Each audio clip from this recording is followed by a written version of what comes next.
Bismillahirrahmanirrahim. Alhamdulillah wassalatu wassalamu ala Rasulillahi wa ala alihi wa ashabihi wa mawala mabad.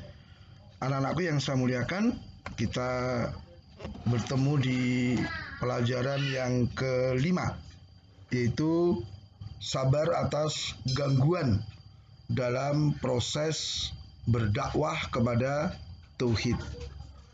Ya, siapapun yang berdakwah itu pasti akan mendapatkan gangguan, ya, pasti ada kesulitan, ada halangan, ya, karena berdakwah itu sama dengan memisahkan seseorang dengan hawa nafsunya, sehingga banyak di antara manusia itu yang menolak dan memusuhi, menghalangi dan seterusnya.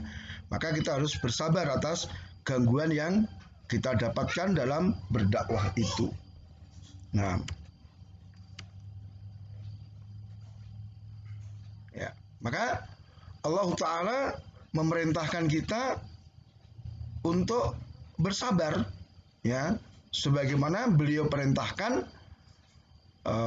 dalam surat An-Nahl 127, wasbir wa ma sabruka illa billah wa la tahzan alaihim wala taku fi dzaikin mimma yamkurun, dan bersabarlah engkau wahai Rasul, dan kesabaranmu itu semata-mata dengan pertolongan Allah. Jadi kita nggak mungkin bisa bersabar tanpa pertolongan dari Allah.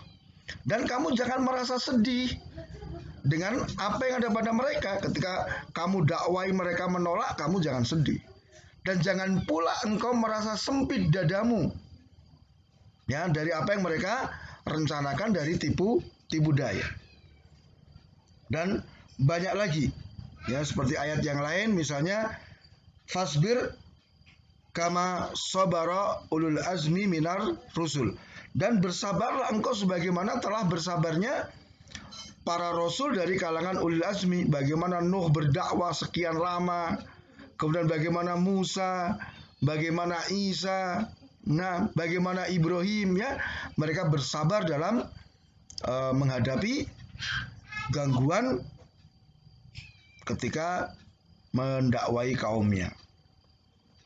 Adapun buah atau hasil dari kesabaran itu apa?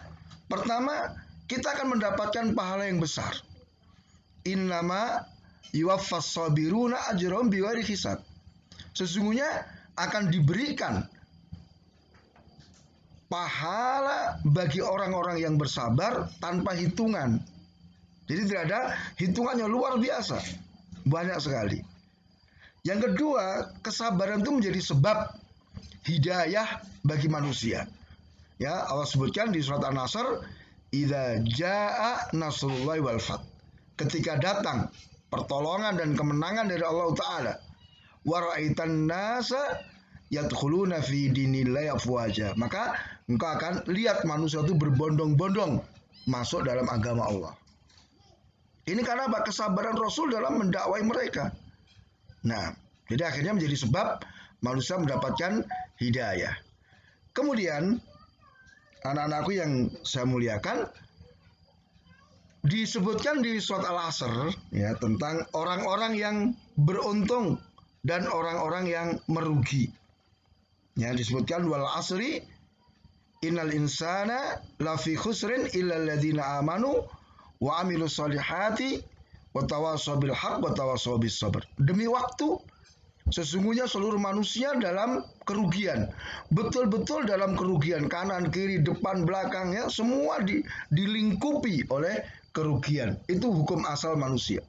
Kemudian dikecualikan, kecuali orang-orang yang beriman, beramal soleh, saling berwasiat tentang kebenaran, saling berwasiat dengan apa? Kesabaran. Jadi di dalam surat Al-Asr ini ada 4 sifat yang bisa menyelamatkan manusia dari kerugian. Itu apa? Berilmu, beriman, karena iman itu kaitannya dengan ilmu. Orang tidak mungkin bisa meyakini tanpa dia mengetahui. Mengerjakan amal soleh, kemudian berdakwah, tawassaw bil haq, berdakwah, dan saling berwasiat dengan kesabaran. Nah, maka siapapun dari kita tentu tidak menginginkan mengalami kerugian. Jadi satu kalimat yang sangat dihindari oleh setiap orang, yaitu apa? Rugi. Siapapun nggak mau rugi. Ya, maka dengan membaca surat ini tentu kita tergerak, anak-anakku ya. Kita mesti akan berusaha bagaimana aku supaya tidak rugi, yaitu dengan cara apa? Memiliki 4 sifat tadi: iman, beramal, berdakwah, bersabar. Nah, kemudian ya, kita lihat di sini ada sumpah dengan waktu. Karena memang semua kejadian itu terjadi pada waktu. Maka anak-anakku yang saya muliakan, kita ini beruntung atau tidak tergantung bagaimana kita menggunakan waktu. Dan waktu itu ada 3. Yang sudah berlalu tidak mungkin bisa kembali. Yang sekarang kita alami, inilah kesempatan kita. Dan waktu yang akan datang belum tentu kita sampai ke sana. Maka mari kita gunakan waktu kita untuk 4 hal ini. Ya.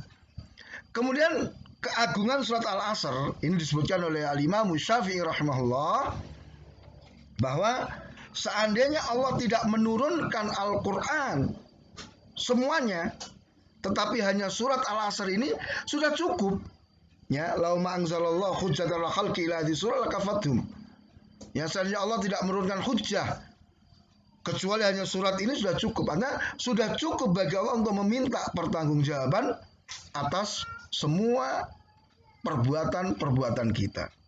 Karena di dalam surat Al-Asr ini terkandung pertama kewajiban setiap muslim terhadap dirinya. Ya, terkandung kewajiban seorang muslim terhadap dirinya sendiri, itu apa?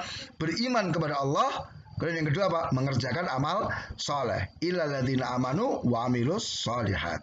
Kemudian yang kedua ada kewajiban setiap muslim terhadap orang lain. Ya, khususnya terhadap muslim. Yaitu apa? Saling menasihati dalam kebenaran, saling menasihati dalam kesabaran.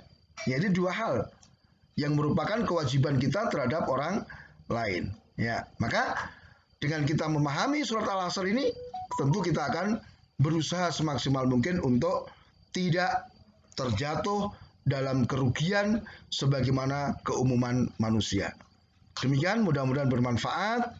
Subhanakallahumma wa bihamdika asyhadu an la ilaha illa anta astaghfiruka wa atubu ilaik. Wassalamualaikum warahmatullahi wabarakatuh.